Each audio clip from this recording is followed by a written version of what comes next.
नमस्कार। राजस्थान की तमाम फटाफट खबरों में आपका स्वागत है। राजस्थान की खबरों के लिए आपसे निवेदन कि यदि आपने हमारे चैनल को सब्सक्राइब नहीं किया तो कृपया करके राजस्थान की खबरों के लिए आपके अपने चैनल को सब्सक्राइब करना ना भूलें। आप सब्सक्राइब करते हैं तो हमें हिम्मत होती है सही और सच्ची खबरें आप तक पहुंचाने की। तो क्या है आज बड़ी खबर? दैनिक भास्कर की बड़ी खबर, एसएमएस अस्पताल में रोबोट से फिर सर्जरी होगी। शुक्रवार को दैनिक भास्कर में 50 करोड़ के 2 रोबोट 85 सर्जरी के बाद से एक बेकार शुरू करने को चाहिए 1 लाख इंस्ट्रूमेंट शीर्षक से मामले का खुलासा होते ही सरकार और एसएमएस मेडिकल कॉलेज प्रशासन ने इन उपकरणों की खरीद करने के आदेश जारी किए हैं। आदेश जारी कर दिए। उपकरणों की खरीद कब तक होती है, सर्जरी कब तक होती है, कैसे होती है, इस पर आप तुरंत नज़र रखें और इसकी भी आप हर आदमी को इस तरह से सजग रहना चाहिए कि कहाँ क्या रखा हुआ है। वहीं जयपुर शहर में छोटे पार्कों की सूरत सुधारने के लिए जेडीए ने नई पार्क पॉलिसी बनाई है। पॉलिसी को मंजूरी मिलते ही 1 हेक्टेयर से छोटे पार्कों को जेडीए एरिया वाइज डेवलप करेगा। इसमें नगर निगम की तर्ज पर ओपन जिम और बच्चों के लिए अलग से प्लेग्राउंड बनाए जाएंगे। जेडीसी आनंदी के निर्देश पर उद्यान की शाखा ने प्रस्ताव तैयार कर लिया है। जल्दी मीटिंग में फाइनल मंजूरी के लिए इसे भेजा जाएगा और फिर बाद में इसे लागू कर दिया जाएगा।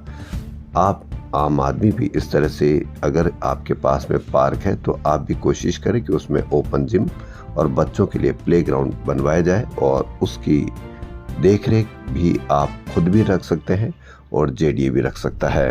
वहीं राजधानी के पर्यटक के लिए अच्छी खबर, शनिवार से जयपुर से गोवा के लिए रोजाना एक और फ्लाइट शुरू हो रही है। यह फ्लाइट रात को जयपुर चलेगी और 5 घंटे बाद वापस आ जाएगी। सुबह 8 बजे गोवा की एक फ्लाइट पहले से चल रही है जो दोपहर 12 बजे वापस आती है। ऐसे में अब सुबह गोवा जाकर रात को वापस आ सकेंगे।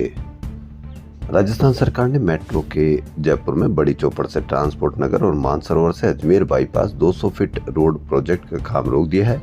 दोनों प्रोजेक्ट 1 साल पहले शुरू हुए थे। टेंडर होने के बाद जयपुर मेट्रो ने 200 फीट अजमेर रोड और सूरजपोल अनाज मंडी के पास खुदाई का काम शुरू कर दिया था। गुरुवार को यूडीएच विभाग ने मेट्रो अधिकारियों को मौखिक आदेश जारी कर काम बंद करवा दिया। इन दोनों प्रोजेक्ट की डेडलाइन अप्रैल 2027 थी। अब 1 साल बाद यानी लेट पूरा होंगे। पहाड़ी इलाकों में बर्फबारी होने के बाद मैदानी इलाकों में सर्दी बढ़ने लगी है। राजधानी जयपुर में सुबह शाम सर्दी का असर बढ़ गया और दिन में भी तेज धूप से राहत है। इस सीजन में पहली बार नवंबर के तापमान में सबसे बड़ी गिरावट हुई।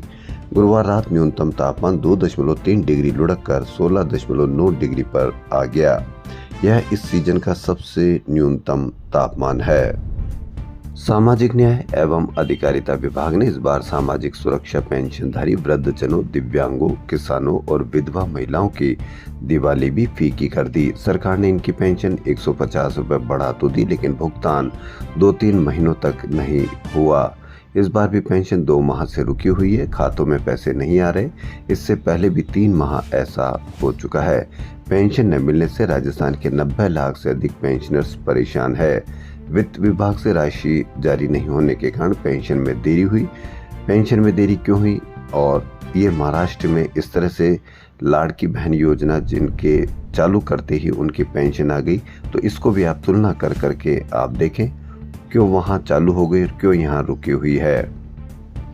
फार्मासिस्ट भर्ती 2023 की अंतिम सूची एवं नियुक्ति को लेकर अभ्यर्थियों का इंतजार बढ़ता जा रहा है। ये भर्ती राज्य स्वास्थ्य एवं परिवार कल्याण संस्थान की ओर से 3067 पदों पर होनी है। फार्मासिस्ट भर्ती 2023 संघर्ष समिति के सदस्य अजय प्रताप सिंह ने बताया कि भर्ती में शामिल अभ्यर्थियों के अनुभव प्रमाण पत्रों की जांच एक बार हो चुकी है, पर इन अभ्यर्थियों का अनुभव पुनः सत्यापन होना बाकी है। अभी तक पुनः सत्यापन भी प्रारंभ नहीं हुआ और इस कारण अंतिम सूची जारी होने में देरी हो रही है।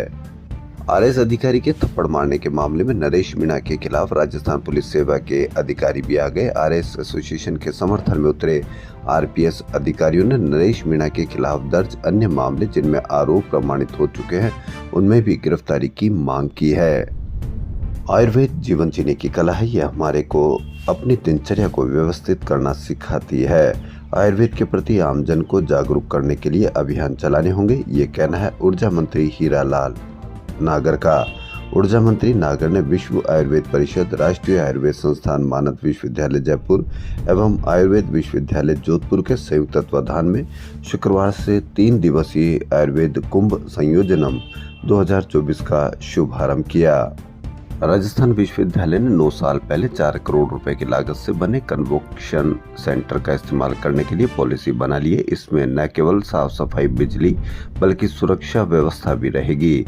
कन्वोकेशन सेंटर में सांस्कृतिक कार्यक्रम, प्रदर्शनी, रोजगार, पुस्तक मेला, नाट्य प्रस्तुति, रंगमंच समेत शैक्षणिक व दीक्षांत समारोह आयोजित करने के लिए सेंटर को आरक्षित करवाने वाले विश्वविद्यालय, कॉलेज विभाग और भारी संस्थाओं द्वारा बिजली शुल्क के पेटे रजिस्ट्रार राजस्थान विश्वविद्यालय जयपुर के नाम संस्था का हस्ताक्षरित खाली चेक जमा करवाना पड़ेगा, जिसको समापन समारोह के बाद विश्वविद्यालय अभियंता द्वारा प्रमाणीकृत विद्युत उपभोग यूनिट की राशि भरकर विश्वविद्यालय कोष में जमा कराया जाएगा। एसोसिएशन ऑफ मुस्लिम प्रोफेशनल और राजस्थान की अग्रणी IT training company Techno Globe की ओर से मुस्लिम स्कूल कैंपस में मेगा जॉब फेयर का आयोजन किया गया, जिसमें 950 से ज्यादा विद्यार्थी एवं 52 कंपनियों ने भाग लिया। एमपी के राजस्थान हेड चांद मोहम्मद और टेक्नो ग्लोब के मैनेजिंग डायरेक्टर शिराज खान ने बताया कि जॉब फेयर में 400 से अधिक विद्यार्थियों को अलग अलग क्षेत्रों जैसे sales, retail, IT, hotels, graphic design, video editing इत्यादि में जॉब मिला। जयपुर स्थापना समारोह के तहत शुक्रवार को हेरिटेज निगम की ओर से तालकटोरा की पाल पर लोक सांस्कृतिक कार्यक्रम आयोजित किया गया। कार्यक्रम में राजस्थानी कलाकारों ने राजस्थानी गीत और भजन गाकर मौजूद लोगों का मन मोह लिया। आप इस कथा को कितना उचित मानते हैं? राम कथा एक अलग माहौल है। राम कथा में राम की कथाएं गाई जाती है, ना कि कोई राजनीति की बात की जाती है। विद्याधर नगर स्टेडियम में चल रहे 9 दिवसीय श्री राम कथा के अंतिम दिन शुक्रवार को राम भद्राचार्य महाराज ने रावण वध, राम भरत मिलाप और राज्याभिषेक का प्रसंग सुनाया। महाराज ने कहा कि आज राम जी राजा बन गए, सीता जी महारानी बनी है। राम जी से मैं एक ही दक्षिणा मांग रहा हूँ। जिस तरीके से आपने राम मंदिर वापस कर दिया, मेरे साथ आंदोलन करने वाले सभी चले गए, केवल मैं बचा हूँ। मैं बस इतना मांग रहा हूँ, पाकिस्तान अधिकृत कश्मीर हमको मिल जाए। भगवान से मेरी यही दक्षिणा होगी।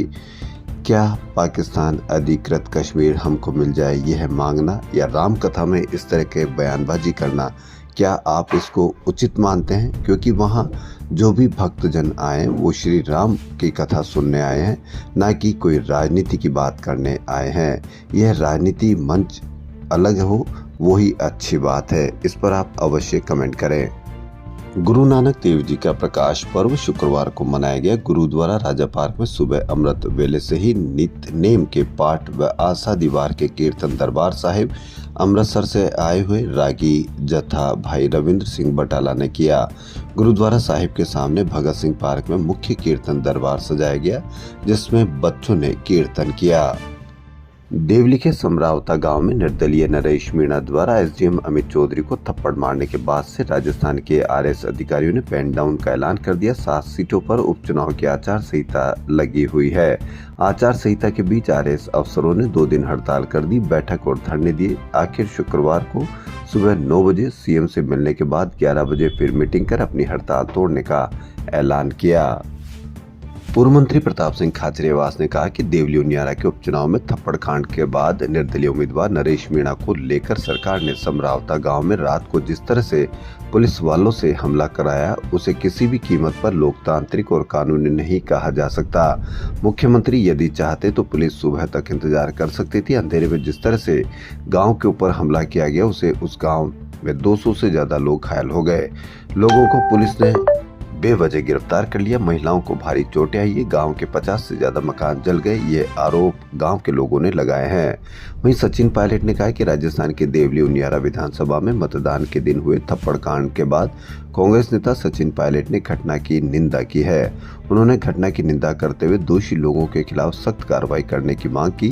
घटना के बाद सरकार का जो रवैया रहा वह दिखाता है कि सरकार का नियंत्रण नहीं है। सरकार ने एक प्रकार से नागरिकों के ऊपर आक्रमण बोला है। गांव में घुसकर महिलाओं, बच्चों, बुजुर्गों पर हमला कर जिस तरह से मारा गया वह सरकार का चेहरा दिखाता है कि अगर आपका नियंत्रण नहीं है, कानून व्यवस्था नहीं संभल रही तो जनता इसका भुगतान क्यों करे। मैं मानता हूं कि सरकार को इस नुकसान का मुआवजा देना चाहिए। गांव में घरों में घुसकर बर्बरता से मारा गया, ये कतई बर्दाश्त नहीं है। हिंसा किसी भी कीमत पर बर्दाश्त नहीं की जा सकती है। मतदान के दिन देवली के समरावता में हुए उपद्रव को लेकर कृषि मंत्री किरोड़ी लाल मीणा गृह राज्य मंत्री जवाहर सिंह बेडम से मिले। किरोड़ी ने 8 बिंदु रखे। मतदान के दिन और पहले पुलिस के रवैये पर सवाल उठाए। उन्होंने कहा कि देवली में पुलिस ने चुनिंदा लोगों को निशाना बनाया। उनके इलाके दौसा में भी पुलिस ने उनके ही कार्यकर्ताओं और चुनिंदा लोगों को निशाना बनाया, यह गलत है। राजस्थान युवा कांग्रेस की प्रदेश कार्यकारिणी की बैठक शनिवार को उदयपुर में होगी। इसमें नेता प्रतिपक्ष टीकाराम जूली, युवा कांग्रेस प्रभारी मोहम्मद शाहिद, प्रदेश अध्यक्ष अभिमन्यु पूनिया, कार्यकारी अध्यक्ष सुधींद्र मूंड और यशवीर सुरा आदि भाग लेंगे।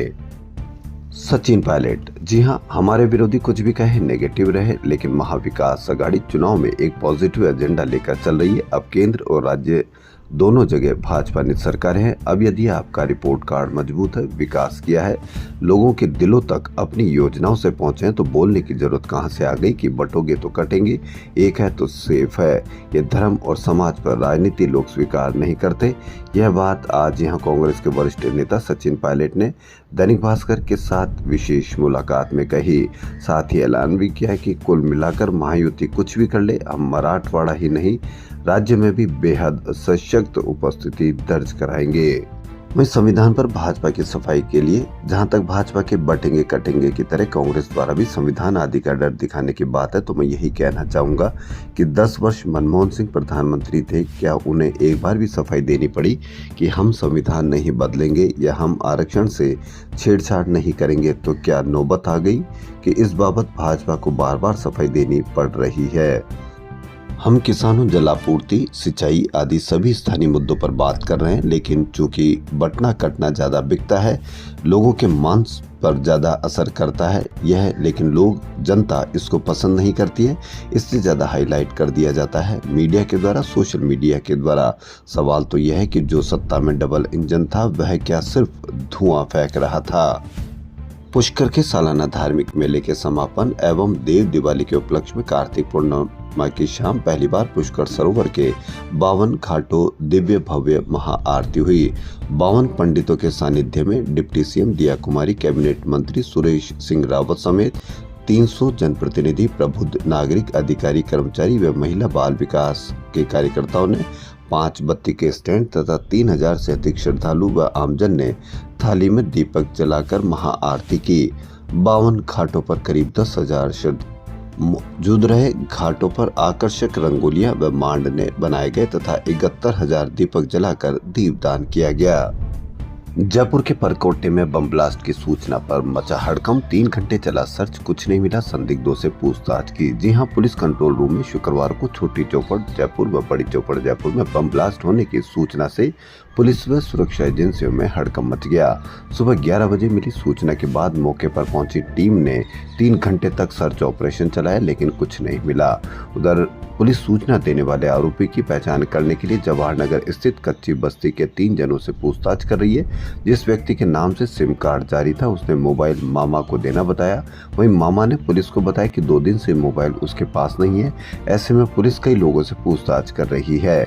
इस संबंध में कंट्रोल रूम के ड्यूटी अफसर एएसआई मुकेश चंद ने विधायकपुरी थाने में रिपोर्ट दर्ज करवाई कि शुक्रवार सुबह 11 बजे एक नंबर से कॉल आया और सामने वाला व्यक्ति बोला कि आज छोटी चौपड़ व बड़ी चौपड़ पर बम ब्लास्ट होगा।